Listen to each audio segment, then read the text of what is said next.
नमो नमः। हरि ओम्।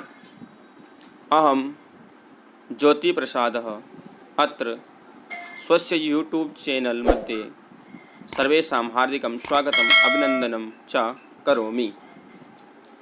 प्रियछात्राः, पूर्वे वयं दीर्घगुणसन्धि च विषये पठितवन्तः। अद्य वयं स्वरवृद्धिसन्धि विषये पठामः। स्वरवृद्धिसन्धि किं भवति, कथं भवति, केन सूत्रेण भवति इति विषये पठामः।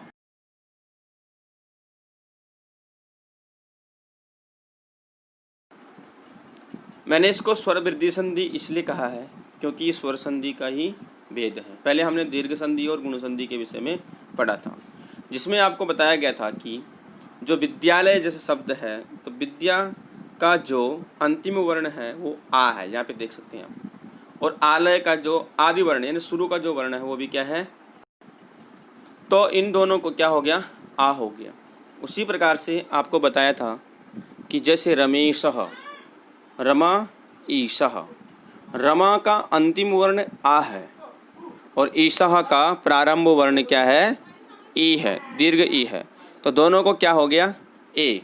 शब्द क्या बन गया, रमेशः। क्या बन, रमेशः। इसी तरीके से आज हम जो है स्वर दीर्घ संधि के विषय में पढ़ेंगे। किस सूत्र से होता है, क्या इसके नियम हैं। तो चलते हैं सीधे संधि की तरफ। तो इसका जो सूत्र है वो है वृद्धि रेचि। क्या है सूत्र, वृद्धि रेचि। अवर्णात् परस्य एच वर्णे परे पूर्वः एक वृद्धि एकादेशः भवति। क्या कह रहा है कि अवर्ण के पर एच, एच जो है ये प्रत्याहार होता है, ए ओंग आई ओच, इसमें ये वर्ण आते हैं। इसके बाद जो है पूर्व और पर यानी पहले और बाद का जो वर्ण होंगे उनको वृद्धि एक आदेश होगा। क्या होगा, वृद्धि होकर के एक आदेश होगा, यानी उनको दोनों को एक ही वर्ण बनेगा बाद में। इसकी जो परिभाषा है उसको जानते हैं। कह रहे हैं अकारात आकारात यदि एकार ओकार एकार औकारः आगच्छति तर्हि उभयोः एकः वृद्धिः आदेशः भवति। कि यदि पूर्व में अ या आ हो और उसके बाद ए हो, ओ हो, आई हो या औ हो, तो इनको, इन दोनों को, यानी जैसे आ है और बाद में ए है, तो इनको एक आदेश होगा। क्या होगा, एक आदेश होगा। इन जैसे आ है फिर उसके बाद आई है तो भी उनको एक आदेश होगा। आ है, औ है तो भी उनको एक आदेश होगा।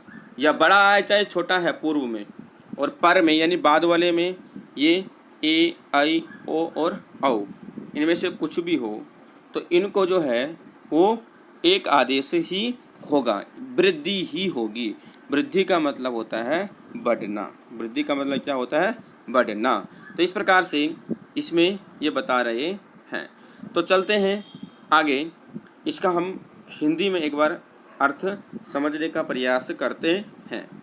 कह रहे हैं संधि करते समय जब आ के साथ ए हो तो आई बनता है, और जब आ के साथ ओ हो, ओ या औ हो तो औ बनता है, उसे वृद्धि संधि कहते हैं। तो इस प्रकार से ये कहने का मतलब ये है कि जब हम संधि कर रहे हों और पूर्व में छोटा आ या आ हो और इसके बाद ए हो, आई हो, तो इसको आई ही बनेगा। क्या बनेगा, आई बनेगा। और जब अ हो या आ हो और उसके साथ ओ या औ हो तो उसको क्या बनेगा, औ बनेगा। इस समझ में आ गया आपको। जैसे पूर्व में यदि छोटा आ है या बड़ा आ है, उसके बाद या ए है या आई है, दोनों में से कुछ भी है तो उसको क्या बनेगा, आई बनेगा।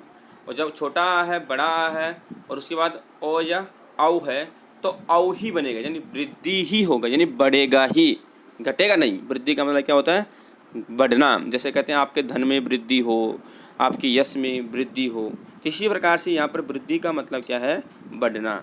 जब भी हम पढ़ेंगे ये देखेंगे तो उसमें वृद्धि ही होगी, यानी बड़े वाला है आई या औ ही बन देखने को मिलेगा। वो हम एग्जाम्पल के माध्यम से समझने का प्रयास करेंगे। ये है इसकी सामान्य प्रक्रिया।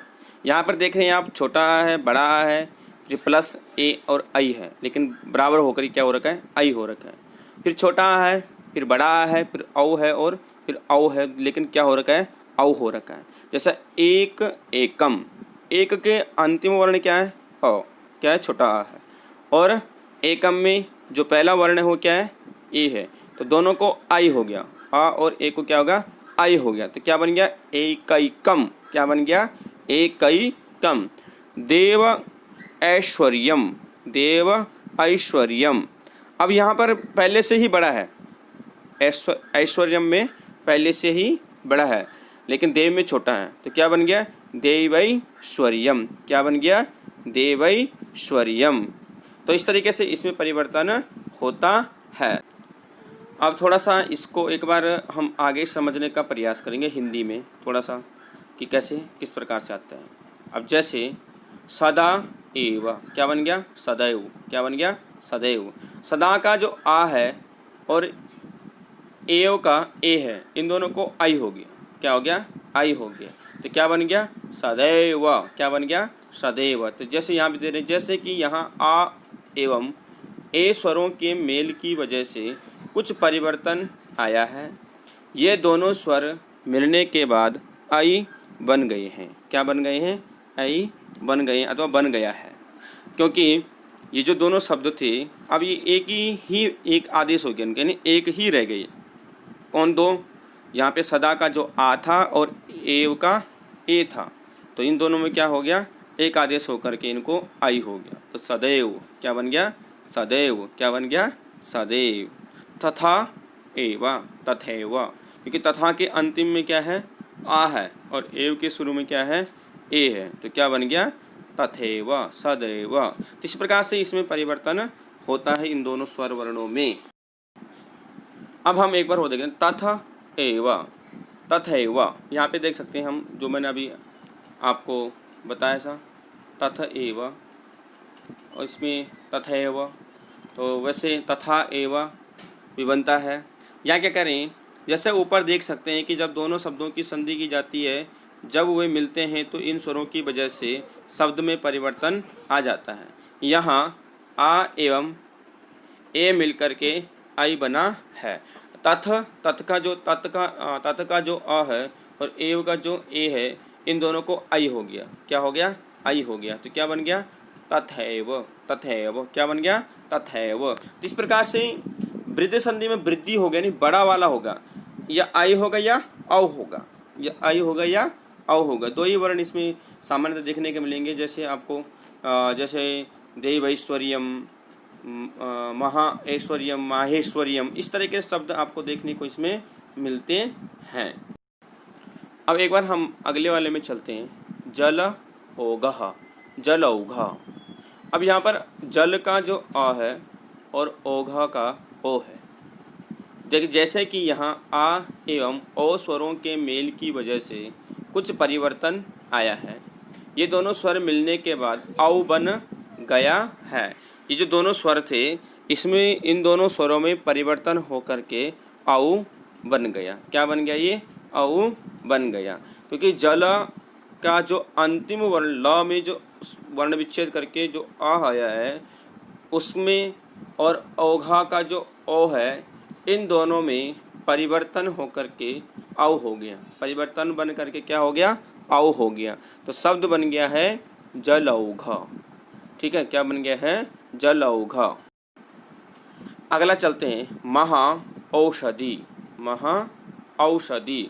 अब यहाँ पे देखिए, महा, जैसा कि यहाँ आ एवं ए स्वरों के मेल की वजह से कुछ परिवर्तन आया है। इसमें क्या आया है, परिवर्तन आया है। ये दोनों स्वर मिलने के बाद औ बन गया है। दो स्वर थे इसमें, आ और औ, आ और औ, यहाँ पे ब्रैकेट में ऊपर दिए गए हैं। और जब हमने इसको एक आदेश किया, एक वर्ण किया, तो इसको क्या हो गया, औ हो गया, क्या हो गया है, औ हो गया। अब जैसे महा जब हम वर्ण विच्छेद करते हैं तो हा का जो आ है और औषधि का जो औ है, इन दोनों में स्वर वर्णों में जो परिवर्तन आया है वो परिवर्तन औ आया है, इसलिए इसे वृद्धि संधि कहते हैं। यहाँ तक आपको समझ में ज़रूर आ गया होगा। तो चलते हैं उदाहरणों की ओर। उदाहरणों के माध्यम से समझने का प्रयास करते हैं। उदाहरण आपको वही जो पहले दिए गए हैं, जैसे एक एकम क्या बन गया है, एक एकम। देव ऐश्वर्यम, देवैश्वर्यम, देवैश्वर्यम। गंगा गंगा औघः, गंगा औघः, गंगौघः। महा औषधि, यहाँ पर औषधि में एक ही मात्रा लगाना भूल गया हूँ, क्षमा चाहता हूँ उसके लिए। यहाँ पे एक ही मात्रा लगा देंगे आप। महा औषधि, महोषधि। वन औषधि, तो वनौषधि, यहाँ पर वन औषधि में जो है औ लगाना भूल गया हूँ, वनौषधि। तो इस प्रकार से आप देख रहे होंगे जो एक है उसमें अंतिम वर्ण अ है और एकम में ए है, तो इन दोनों को क्या बन गया, आई बन गया। क्या बन गया है, आई बन गया। देव में आवर्ण है, ऐश्वर्यम आयु है, तो देवैश्वर्यम। गंगा में आ है और औघा में ओ है, तो गंगौगा। तो इसी प्रकार से जो उदाहरण होते हैं इनके माध्यमों से जो वृद्धि संधि होती है उनका परिवर्तन होता है उन स्वर वर्णों में। तो बच्चों, आशा करता हूँ कि ये जो वीडियो आपके सम्मुख आई है आपने इसे अच्छी तरह से समझा होगा। यदि कोई भी समस्या आपको उत्पन्न होती है तो आप मुझे कमेंट्स टिप्पणी कर सकते हैं, लेकिन चैनल को सब्सक्राइब एवं लाइक भी ज़रूर कीजिए। बच्चों, आपने अपनी नोटबुक पर जो वृद्धि संधि है इसके 10 उदाहरणों को लिख करके भी अभ्यास करना है। और अगर कोई भी समस्या पैदा हो रही हो तो वीडियो को 2 बार 3 बार ज़रूर देखें। इसके बाद भी अगर समझ में ना आए तो आप मुझे व्हाट्सएप के माध्यम से या इसमें टिप्पणी करने के माध्यम से बता सकते हैं। प्रयास करूंगा आपकी हर समस्या का समाधान कर सकूं। तब तक के लिए नमस्कार, नमो नमः। आपका एक बार फिर से बहुत बहुत धन्यवाद।